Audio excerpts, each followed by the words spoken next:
Le khul est-il une dissolution ou un divorce? C'est-à-dire, si une personne accorde le khul à son épouse, puis l'épouse de nouveau par la suite, ce khul est-il considéré comme une dissolution de sorte qu'elle lui revient avec l'intégralité des 3 divorces? Ou bien s'agit-il d'un divorce irrévocable, de sorte que si elle obtient le khul une fois, cela compte comme une répudiation? Dans ce cas, le nombre de divorces restants diminue. Ici, les savants ont divergé sur cette question en 2 avis. La première opinion, partagée par la majorité des juristes, hanafites, malikites, chaféites, avis majoritaire, et hanbalites, une version, affirme que le khul est un divorce irrévocable qui diminue le nombre de divorces restants. Comme le terme explicite, c'est une répudiation. C'est-à-dire, si par exemple, il lui a déjà donné une première répudiation, puis une deuxième, puis il procède au khul, alors ce 3e acte, c'est-à-dire le khul, est compté comme une répudiation. Dans ce cas, il ne lui est plus permis de l'épouser à nouveau tant qu'elle n'a pas épousé un autre homme. Ils ont dit que, puisque c'est un terme que seul le mari peut prononcer, il doit donc être considéré comme un divorce. Qui a le pouvoir d'accorder le khul? Le mari vous l'a dit. Dans ce cas, cela est considéré comme un divorce et compte pour une répudiation. Ils se sont également appuyés sur le hadith d'Abdallah ibn Abbas, selon lequel la femme de Thabit ibn Qais est venue voir le prophète, paix et bénédiction sur lui, et a dit « Ô messager d'Allah, je n'ai rien à reprocher à Thabit ibn Qais, ni sur son comportement, ni sur sa religion. C'est un homme dont l'apparence est agréable et dont le caractère est bon. Mais ô messager de Dieu, je déteste la mécréance en l'islam parce que je déteste la mécréance de la tribu. » Le prophète, paix et bénédiction sur lui demanda « Es-tu prête à lui rendre son jardin ?» Elle répondit « Oui. » Le prophète, paix et bénédiction sur lui, dit alors « Accepte le jardin et divorce-la d'un seul divorce. » Ils ont donc dit « Cela constitue une preuve de quoi? Une preuve que le khul est considéré comme un divorce. » Et ce hadith a été rapporté par l'imam al-Bukhari. Ils ont aussi dit qu'il n'y a pas de divergence que si un homme dit à sa femme « Je t'ai divorcé contre compensation » ou « Je t'ai donné choix contre compensation », c'est un divorce. De même, s'il dit « Je t'ai séparé sans compensation » et qu'il vise par là la séparation, cela est considéré comme un divorce. De même, s'il procède au khul contre une compensation, c'est le même cas ici.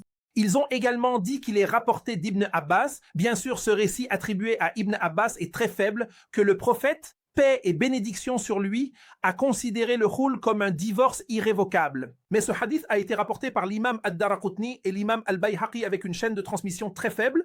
Ceci concerne la première opinion.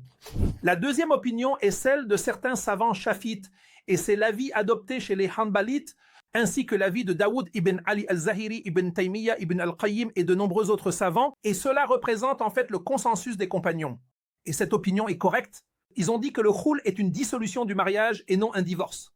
Ainsi, si elle revient à lui, elle revient avec 3 divorces ou avec ce qu'il reste du nombre de divorces. C'est-à-dire, s'il l'a répudiée une fois puis une autre fois, la deuxième fois, puis elle a demandé le khul. Alors, dans ce cas, comment considère-t-on ce khul? On le considère comme une dissolution du mariage et non comme un divorce. Donc, s'il souhaite la reprendre par la suite, il n'est pas nécessaire qu'elle épouse un autre homme avant. Il lui est simplement permis de conclure un nouveau contrat de mariage et de la reprendre avec son consentement. Ils se sont également appuyés sur le hadith d'Ibn Abbas, selon lequel Ibrahim ibn Sa'd ibn Abi Waqqas l'a interrogé en disant « Un homme a divorcé de sa femme 2 fois, puis elle a obtenu le khul de lui, c'est-à-dire la 3e fois. Peut-il l'épouser à nouveau ?»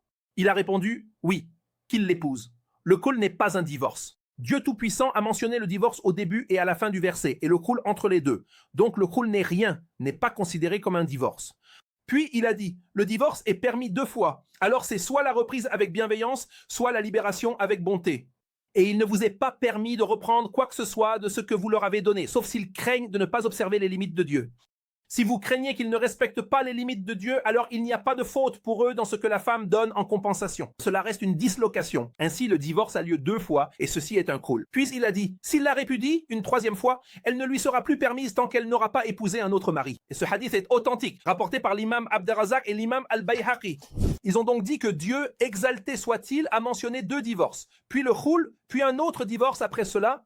Si nous considérions le khul comme un divorce, cela ferait 4 divorces dans le contexte du verset, alors qu'il ne peut y avoir plus de 3 divorces. De plus, d'après Ibn Abbas, il a rapporté que la femme de Thabit ibn Qais a obtenu le khul de lui, et le prophète, paix et bénédiction sur lui, a fixé sa période d'attente à une seule menstruation. Et cela est authentique, rapporté par Abu Daoud, At-Tirmidhi, l'imam al-Bayhaqi et l'imam al-Khattabi. En expliquant cet effet, il a dit que c'est la preuve la plus forte pour ceux qui affirment que le khul est une dissolution fasque, et non un divorce talak. Car s'il avait été un divorce, une seule menstruation n'aurait pas suffi pour la période d'attente. Qu'est-ce que cela indique? Cela montre que le prophète, paix et bénédiction sur lui, a fixé l'attente à une menstruation. C'est une dissolution, fasque, pas un divorce, talak. Ils ont aussi dit qu'il s'agit d'une séparation sans déclaration explicite ni intention de divorcer, considérée dissolution, comme d'autres ruptures. Quant à la parole du prophète, paix et bénédiction sur lui, accepte le jardin et divorce-la d'un divorce, cela est rapporté d'Ikrima et d'Ibn Abbas. Mais ce qui est authentique d'Ibn Abbas, d'Ikrima et d'autres compagnons, c'est qu'ils ont dit que le khul est une dissolution fasque et non un divorce talak. Très bien, quel est l'intérêt, comme nous l'avons mentionné, de cette divergence d'opinion? L'utilité de cette divergence apparaît si l'on considère que le khul est une dissolution fasque, alors il est permis que, c'est-à-dire que s'il la libère par khul 100 fois, c'est comme s'il n'y avait eu aucun divorce. C'est possible. C'est-à-dire que s'il la libère par khul puis recommence, même 100 fois, cela n'est pas considéré comme un divorce. Mais si le khul est un divorce, alors s'il la libère une fois, cela compte comme un divorce. S'il la libère une deuxième fois, cela compte comme un deuxième divorce. S'il la libère une troisième fois, cela compte comme un troisième divorce. S'il l'a déjà divorcée 2 fois puis procède à un khul, cela compte aussi comme 3 divorces. Il ne lui est alors plus permis de la reprendre, sauf si elle épouse un autre homme. Dieu, exalté soit-il, est le plus savant.